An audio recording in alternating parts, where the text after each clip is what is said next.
category musical composition for reflections, please follow these steps. Make sure your DVD is labeled with the category, art category, your grade division, the name, and the title of your piece. You will place your DVD into a protective case. If you're in middle school or high school, you will need to add your musical notation along with your DVD into a manila envelope. You will place it in the envelope. You will then attach a plastic sheet protector on the front of it, and then you will add your entry form to the front envelope. Once you have completed the entry form, you will want to do one last step to prepare it for the display at the city level celebration. You will add hook side of Velcro to the back of the envelope. This way it will be ready for display on the carpet boards. As an example for music composition, we've invited Michael Reyes, a music teacher from Frost Middle School. He will give you an insight to create an original composition and some sites where you may be able to visit to help you create your own at home.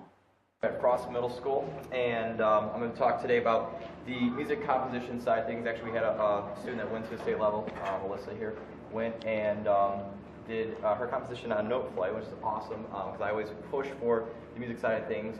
We do a composition unit every year in the 7th grade level, and I've been trying to do it in the 2nd year of 8th grade level. We use a program called Note Flight, which is a free online program. There are other programs that are available that are either for download and or that can be done online, which I'll show you right here, this site. I was just on here early. Students can create a free account. They can do a paid account that I think is $25.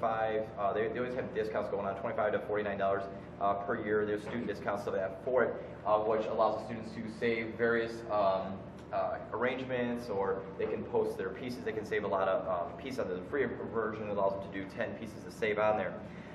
This is a great site because these students can do this at school in the computer lab. They can go home and do it on their computer. They can do it on tablets. They can go anywhere and save their work on their compositions, and even share and post. If you were to go for more of a paid version, there's a paid version out there, Finale or Sibelius are the big two that a lot of college programs use, professional composers use. And this is pretty close to it in the sense of either free and, or like I said, the paid version, and very easy for the students to use, and so it's nice that way to do.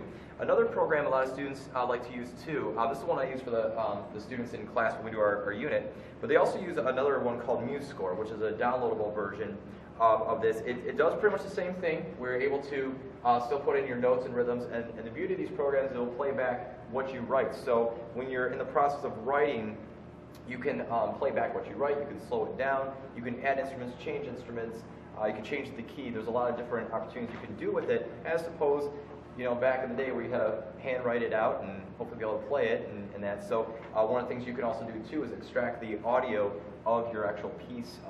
It'll play back exactly your dynamics, so if there's crescendos, or if you have key changes or fermatas, things like that, that will actually play in real time. So you can actually extract the audio of those, so if you don't have a band or an orchestra in front of your face, or a quartet, or whatever the ensemble may be, this will also work well for that.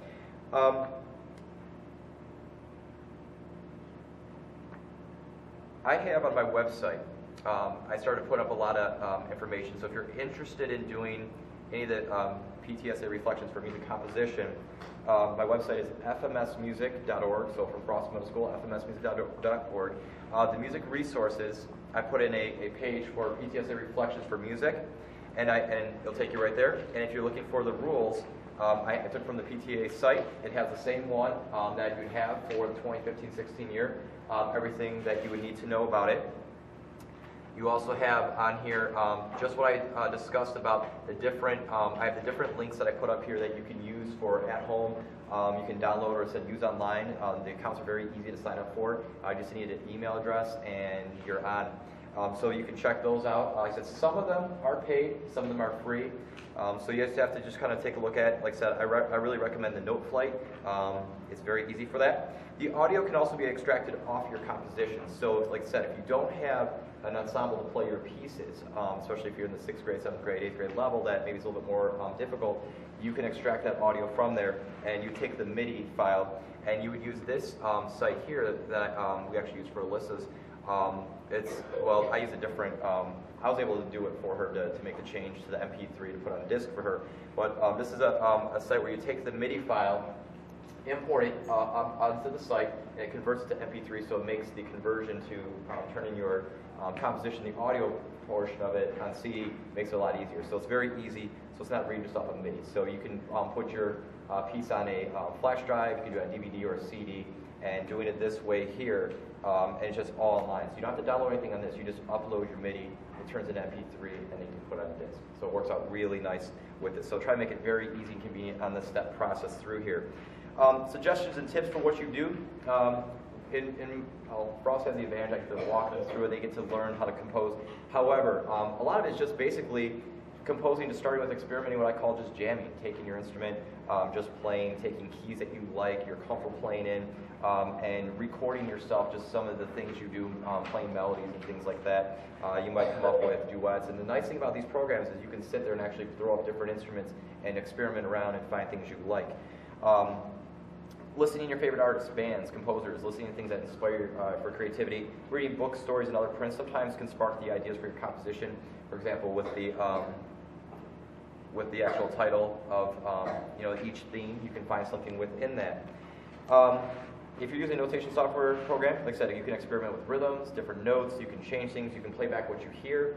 Also, making sure that you can include in the actual program, which will also play back what you do, including bowings, articulations, dynamics. If you have other markings, repeat signs, fermatas, but also say your word often. And of course, you can always get teachers, music teachers, to kind of help you with those things, looking over your work, which I did for Alyssa. I got to look at it and say, okay, this looks good, and if any little changes, but her stuff was fine. So, I didn't want to change too much of the composer. That's their art, so just a proofreader. But that's pretty much it there. But if you have any other questions, feel free to email me or go to the website fmsmusic.org. In the music resource section, I have a page for the PTSA Reflections for Music Composition, and it walks you right through it. All moments magic, you can make it happen.